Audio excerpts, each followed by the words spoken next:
In today's video, I'm going to show you how to make 3 wonderful treats out of 1 batch of buttery, rich brioche dough. When making a rich yeast dough, you want to start with a sponge.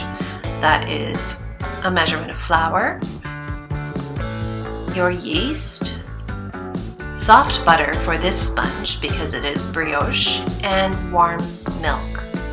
These ingredients will get combined and they will sit for 30 minutes in order to start activating the yeast. You want to do this because it's a heavier dough due to the higher content of fat and sugar, which makes it more difficult for yeast to work in the final dough. By making a sponge and letting it activate for 30 minutes, you have already gotten your yeast to full potential before you finish your final dough.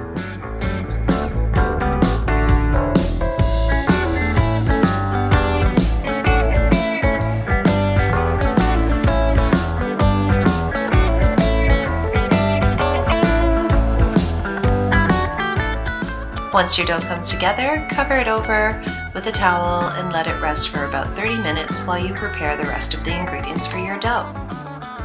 After your sponge has had its 30-minute rest, add the eggs, your second quantity of yeast, and your remaining flour. Put the mixer on a low speed for about 1 minute, then increase the speed to speed number 2 for about 5 minutes of mixing to develop the dough. The salt and the sugar will be going in after. Along with the salt and the sugar, it's also very nice to add in some extra flavoring. Here, I'm zesting a lemon to add in, and then I'm also adding in the seeds from half of a vanilla bean just to perfume my dough and give it a little extra flavor. These lift that butteriness of your brioche. They're not necessary, but they are just a very nice touch.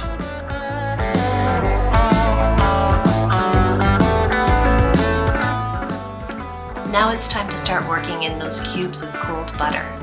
The salt and the sugar crystals in the dough will help to break down those pieces of butter while the dough is still kneading.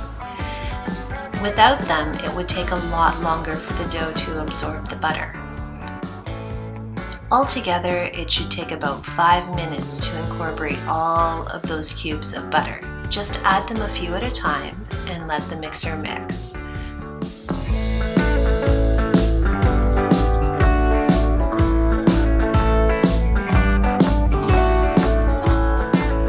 Make sure the dough absorbs the butter before you add more pieces. You don't want to have any large lumps of butter left over in your finished dough.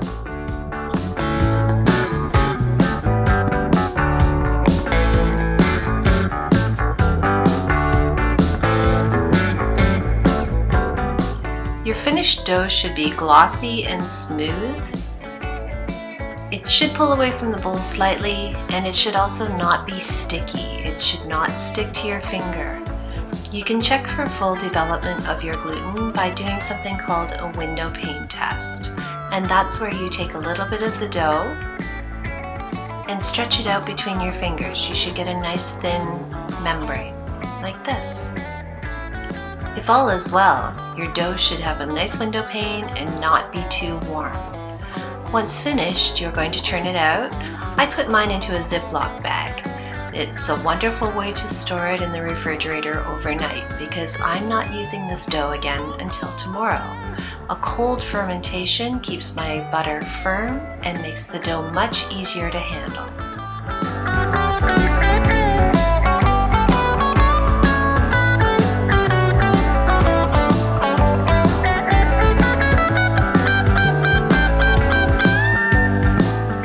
For the small brioche tete that I'm making, I'm scaling out pieces of dough that weigh 60 grams. I take the pieces of dough and I'm going to round them up. So just tuck all the seams underneath and then do a cupping motion with your hand on the countertop to round up the ball. Once I have a round ball, then I'm going to proceed to shape the brioche a tete. What you want to do is flour your fingers and just kind of pinch the top to make a little ball. Once you have a little ball, then you're going to put some flour on the side of your hand and kind of roll it so it has a neck.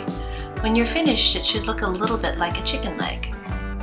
Then you're going to take your cup, you're going to flour 3 of your fingers, pinch the base of the ball and press right down to the bottom of the cup.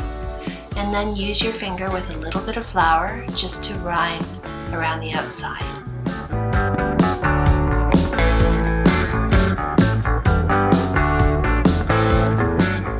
Once the dough is doubled in size, give it a nice coating of egg wash. Make sure you get all of the surfaces because this is going to give it a beautiful shine once it's finished baking. Egg wash and get them into a nice oven. These should take about 20 to 25 minutes to bake.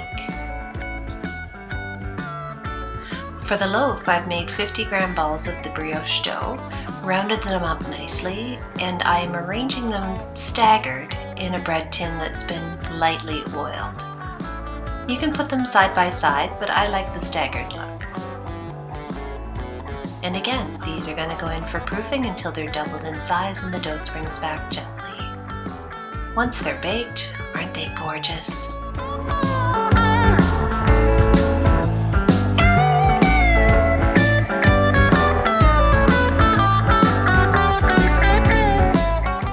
For the pan au raisin, we are going to laminate our brioche with even more rich butter. Take your chilled dough and roll it out to about a 1 centimeter thickness. Then you're going to take some softened butter. Remember, this is cold dough, so you can put soft butter on it. Once you've spread it out, the coolness of the dough will firm up the butter so that it will not leak out of your pastries.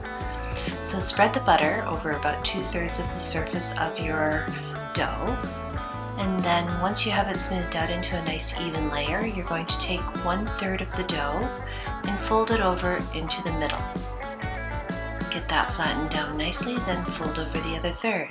Now your dough is going to need to rest in the fridge for at least 30 minutes before you do your next turn, which is exactly the same as what you did in the first place. So you're going to roll it out again to about a 1 centimeter thickness and do the 3 turns, or a single turn. And you will do this 3 times in total.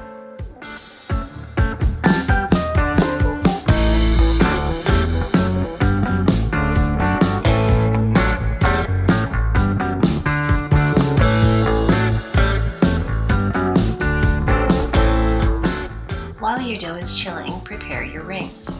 I brush them with soft butter and then dust them with granulated sugar. You could also use demerara sugar, which gives a lovely crunch once they're baked. Now you can make some pastry cream.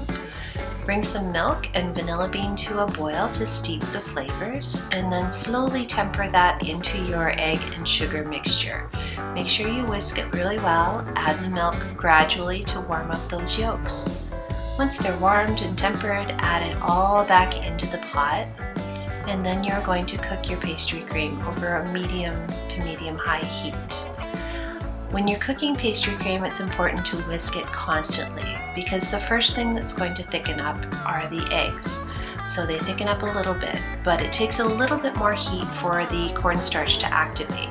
And when your cornstarch activates, then your pastry cream gets really, really thick.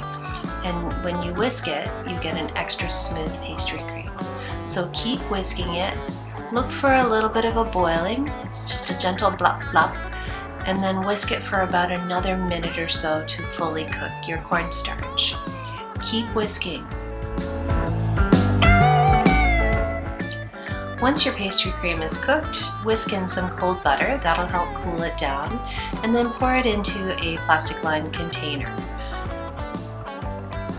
Once it's in there, put more plastic against the surface of your cream so that it doesn't form a skin when it goes into the refrigerator to chill.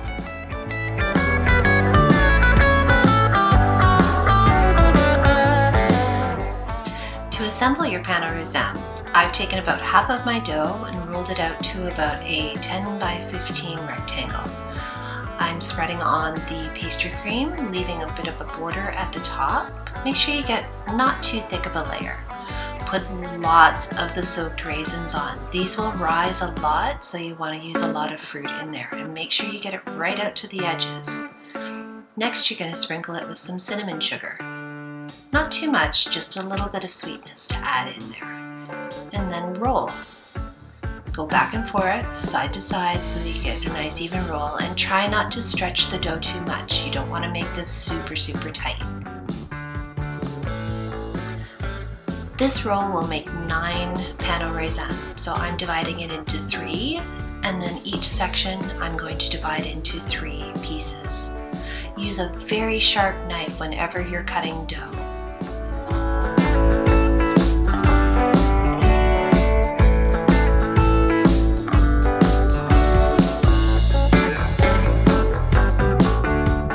Once your rings are lined, cover them with plastic and let them double in bulk. Then into the oven to bake. When your pain au raisin come out of the oven, use a pair of tongs to remove the hot rings from around your buns.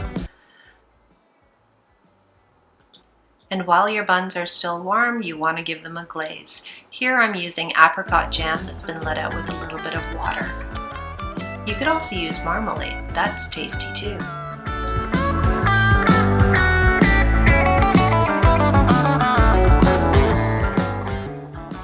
Don't these look decadent?